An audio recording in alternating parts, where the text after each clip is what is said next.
Next, we consider their communication skills, just as a whole. AAC users tend to be more of a passive communicator in that they rarely initiate conversation or they heavily rely on the communication partner to direct the entire conversation. They might also have a difficult time closing the conversation.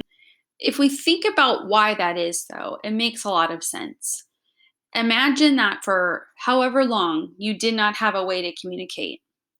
And then all of a sudden you're taught a system, but it's through a lot of questions, it's through a lot of demands of whomever's trying to teach it to you. And so you're still very passive. So you're starting to use it, but you might not initiate very much at the beginning because you're doing the activity or whatever your teacher is teaching you, the speech pathologist is using to get you to use your device.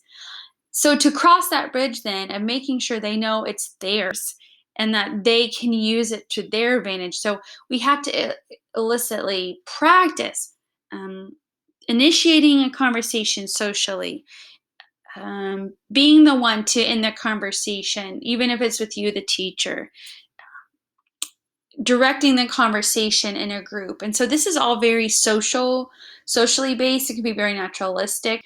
This is something the para can aid the child in as they're at lunch or recess, but it's incredibly valuable because, again, just overall vocabulary and language development depends so much on initiation.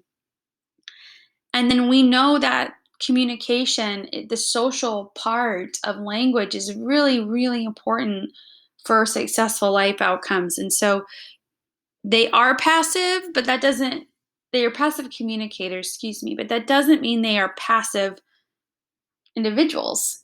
And it's okay. I'm not getting into introverted versus extroverted. Some people are more aggressive and some people are more passive.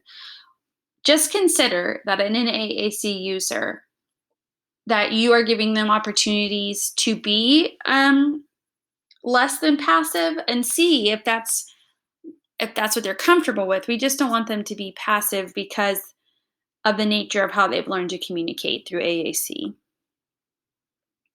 Implementing these systems. Historically, there was this belief that only a certain cognitive level could benefit from this. Only kids with a certain cognitive IQ or language ability. But recent research has shown there's an ability for kids to acquire this all over the IQ scale and all over the language scale. And so, whereas it used to be a wait and see model, and there's different reasons. A lot of it money and just availability of these devices, but now it's more of like a try and see. And so, just the whole landscape is changing. Some of that is research and education. Some of it is availability, like I said, through the iPad. It's more affordable. And then some of it, and we'll get into this, I know, a little bit later, is there was long thought this notion that if a child used some kind of communication symbol system, that it would impact their verbal language, which has been proven false. And so there's more of this willingness to try and see versus wait and see, because there's not this thinking that you have to choose one or the other, verbal language or this communication system. As far as a pre-assessment, so we know those prerequisites are dated, but what do we still consider? We want to make sure the student has a say. We want to make sure their mobility is correct, meaning their seating and positioning is incredibly important, which is why you need that physical and occupational therapist on this team.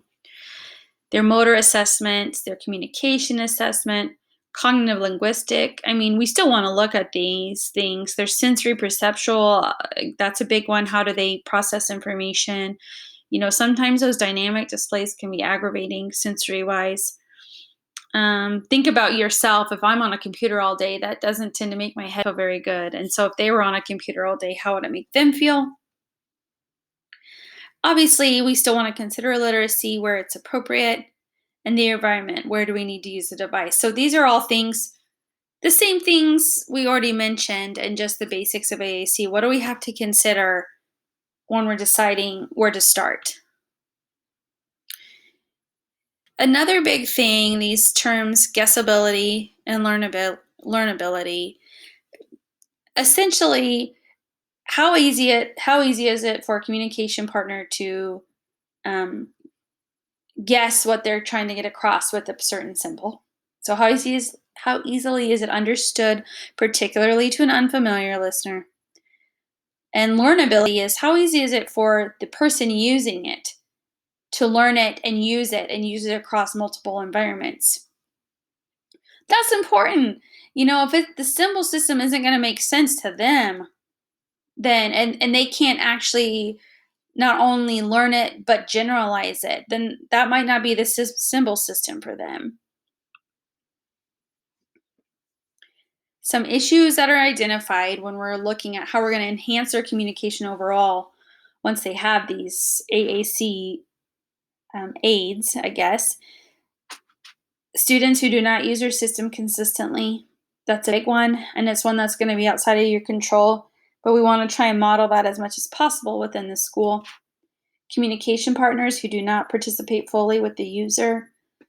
Again, you can't control that outside of the school setting, but modeling that and making opportunities for kids to learn that in your classroom and in their school building. And then students use socially or contextually inappropriate strategies to communicate. So regardless of this device we might finally get them set up with, they might revert to their old ways, right? So this is where training paras and peers, their direct environment, is really important. You want to give them lots of access to peers, lots of access to their device, lots of opportunities for using their device. And then you really have to monitor and score those interactions, because otherwise it's going to be easy to fall off your radar in all your other efforts within those students on your caseload. So you really want to figure out a way that you're going to keep data essentially on different environments you've tried to teach the child in, different peers and adults you've tried to teach them or give them opportunities with, just to make sure you're on the right track in providing those things for them. I think everybody wants to, but unless you're systematic and kind of organized, planning ahead to do those things, they don't always happen. Then, so we have, related services and then their regular education setting. You're going to lead much by example, like I was just saying. But then we have to consider 3 levels of participation for our students. And so, even for each student with AAC, a student with an AAC system could essentially be competitive, active, or involved. If they're competitive in their educational participation, they're participating in the same, you know, educational activities and they have the same expected outcome as their peers, but they might be given some accommodations or modifications. But so for really the most part, these kids are in the regular education classroom. They might still have an AAC device. What would it look like supporting them versus an active educational participation, which is where a lot of kids are going to fall in your caseload, probably most likely, are these kids that are participating in the same educational activities, but they might have a different expected outcome. So they're going to regular ed, but they might have IEP goals that they're meeting academically instead of just their progress being monitored the way the regular education peers are, and they're still getting adaptations and modifications.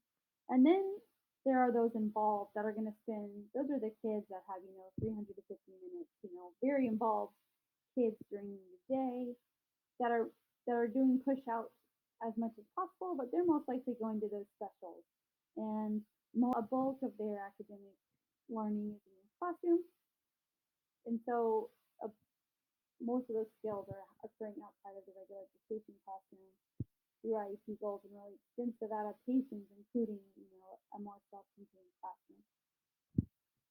All 3 of these levels are going to require integration, right? This AEC device has to be with the student all the time. It's just another consideration, not only in the beginning, but looking at their final environment, where they're going to use this most of the time. But, as you get these students and you hear of this plan for what kind of system they're using, not what only is going to fall on you as their case manager most likely, yes, their special education teacher, but to what extent you need to plan on, especially maybe at the beginning, providing help.